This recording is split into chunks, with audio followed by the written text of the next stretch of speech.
Alors, coucou tout le monde, bonjour tout le monde, bonjour bien-aimé dans le Seigneur. Toi qui me suis de partout où tu te retrouves, en tout cas que Dieu te bénisse et que Dieu te restaure. Alors moi c'est votre frère bien-aimé, le frère John Cassolo. En tout cas, je suis là pour te parler d'un homme qu'on appelle l'homme de Jésus. Vous savez, avec la conjoncture actuelle, nous sommes vraiment, euh, nous sommes vraiment confiés à beaucoup de défis dans le monde d'aujourd'hui. Alors c'est pourquoi, encore une fois, ce matin, je suis venu encourager quelqu'un à se confier encore à l'Éternel, à être encore une fois un serviteur ou une servante de Dieu bien équipé de toutes les armées possibles afin de vaincre le combat qui est dans le monde aujourd'hui. Vous savez, nous sommes dans un monde où il y a maintenant beaucoup de futilités, beaucoup de réalités, beaucoup de choses qui nous éloignent de la volonté de Dieu. Et toi, en tant qu'enfant de Dieu, tu dois savoir comment t'abstenir à ces choses afin d'avoir une certaine conviction de marcher avec ton Seigneur. Alors ce matin, je suis venu parler avec quelqu'un, avec un enfant de Dieu, avec une personne qui a tant servi son Dieu. J'aimerais t'encourager, bien-aimé dans le Seigneur. Continue à chercher, continue à prier, continue à parler à ton Dieu, continue à faire toujours les bonnes choses, parce que ce sont les bonnes choses qui donnent encore une fois de l'espérance aux enfants de Dieu. Alors j'aimerais dire à quelqu'un ce matin, peu importe ce que tu es en train de traverser, peu importe les choses qui sont en train de ronger, de déranger ton cœur. Alors ce matin, je suis venu te parler, je suis venu t'encourager qu'il y a un Dieu dans les ciels et qui n'abandonne jamais ses enfants. La Bible est en train de dire, il est celui qui n'abandonne jamais ceux qui les cherchent. Quand tu cherches Dieu, certainement tu vas le trouver. Certainement il sera avec toi parce que notre Dieu n'abandonne jamais ses enfants. La Bible dit, dans une histoire qu'on est en train de nous rencontrer dans la Bible, il y a un homme qu'on appelle Lazare. Cet homme était malade. Lorsqu'on a appelé Jésus, Jésus a répondu et il a dit, cette maladie ne mène pas à la mort. Tout le monde pouvait se moquer de cette parole. Tout le monde pouvait se dire, comment est-ce que cet homme peut nous donner une telle réponse?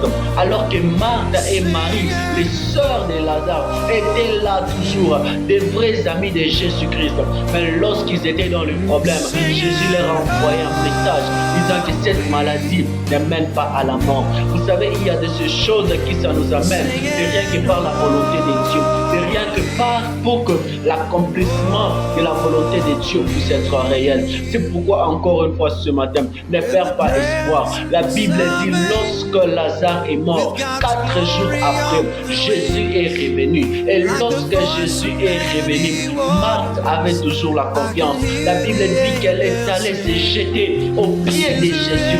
Et lorsqu'elle s'est jetée au pied de Jésus, elle a dit ceci, et tu eusses été là, mon frère ne serait pas mort, mais j'ai la foi que même si il est mort, tu as le pouvoir de le ressusciter. Bien-aimé dans le Seigneur, face à Jésus, aucune situation ne peut être compliquée, aucun problème ne peut être compliqué, aucun problème ne peut le dépasser.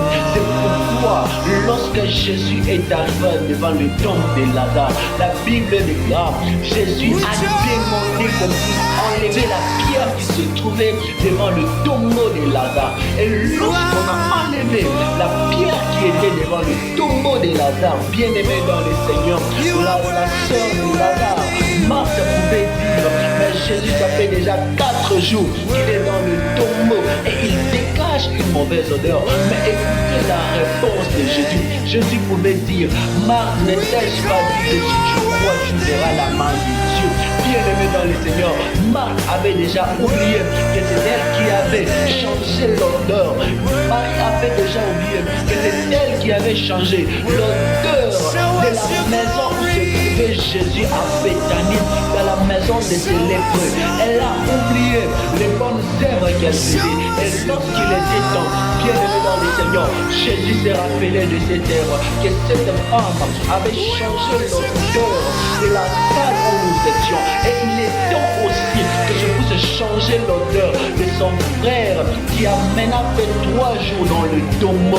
Bien-aimé dans le Seigneur, laisse-moi te dire, aussi longtemps que tu es en train de faire de bons actes, continue à les faire, continue à les accomplir, car cela sera un jour une bénédiction et un souvenir pour toi. Que la grâce et la paix du Seigneur soient toujours avec toi, que rien ne puisse te manquer, parce que tu es un serviteur de Dieu, parce que tu es un homme qui craint Dieu.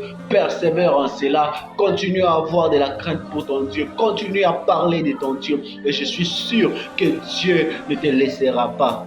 Que Dieu te bénisse abondamment.